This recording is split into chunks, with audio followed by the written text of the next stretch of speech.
लड़की को उसके पिता ने बचपन से ही जबरदस्ती पियानो सीखने पर मजबूर किया था। जैसे जैसे लड़की की पियानो बजाने की कला निखरती गई, उसके पिता ने अपने रईस दोस्तों को बुलाना शुरू कर दिया। लेकिन उस दिन वे रईस लोग उसकी प्रस्तुति देखकर ऊब गए और उससे नए नए करतब सीखने का हुक्म देने लगे। उसके पिता ने न सिर्फ उसका बचाव नहीं किया, बल्कि जोर देकर कहा कि वो तुरंत उन ताकतवर आदमियों को खुश करे। लड़की अब और बर्दाश्त नहीं कर पाई। वो तेजी से खिड़की पर भागी और अपने पिता को अलविदा कहकर नीचे बने तालाब में कूद गई। उसे ये नहीं पता था कि वो तालाब वास्तव में एक अरबपति का है। जब अरबपति ने देखा कि वो तैरना नहीं जानती, तो वो तुरंत पानी में कूदा और उसे बाहर निकाल लाया। लड़की उसी पल उस पर मोहित हो गई और मजाक में उसका कान काट लिया।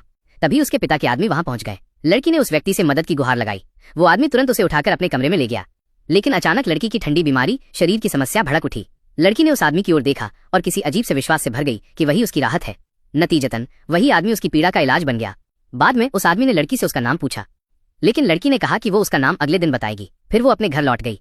घर पहुंचते ही उसके पिता ने उसे थप्पड़ मार दिया और आरोप लगाया कि उसने रईस लोगों के सामने उसे शर्मिंदा कर दिया। फिर उसने तय किया कि नोबल्स रईसों के साथ मेल जोल बढ़ाने के लिए वो उसे एक रईस स्कूल भेजेगा। लेकिन उसकी सौतेली माँ को डर था कि लड़की कहीं उसकी अपनी बेटी से बेहतर न निकल जाए, इसलिए उसने सुझाव दिया कि पहले एक ट्यूटर रखकर लड़की को नोबल शिष्टाचार एटिकेट सिखाया जाए। पिता इस सुझाव से सहमत हो गया। उधर अरबपति अपने हाथ की कलाई पर बने निशान को देखता रहा और लड़की को भूल नहीं पाया। उसे याद आया कि बचपन में भी वो एक लड़की से मिला था जो पियानो बहुत शानदार बजाती थी।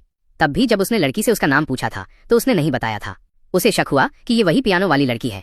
उसने अपने सहायक को लड़की के परिवार की जांच करने भेजा और फिर खुद उसके घर पहुंचा। उस समय लड़की कक्षा में थी। उसकी सौतेली माँ ने जानबूझकर एक बदनाम ट्यूटर को बुलाया था ताकि लड़की की छवि खराब की जा सके।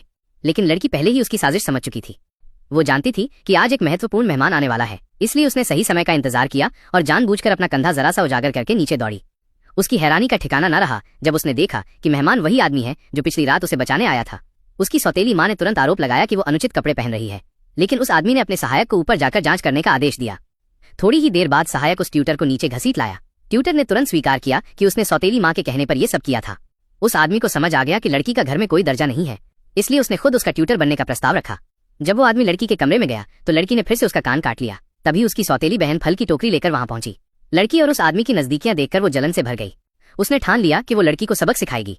उसे पता था कि लड़की अगले दिन पियानो प्रतियोगिता में हिस्सा लेने वाली है, इसलिए उसने उसकी तैयारी बिगाड़ने की योजना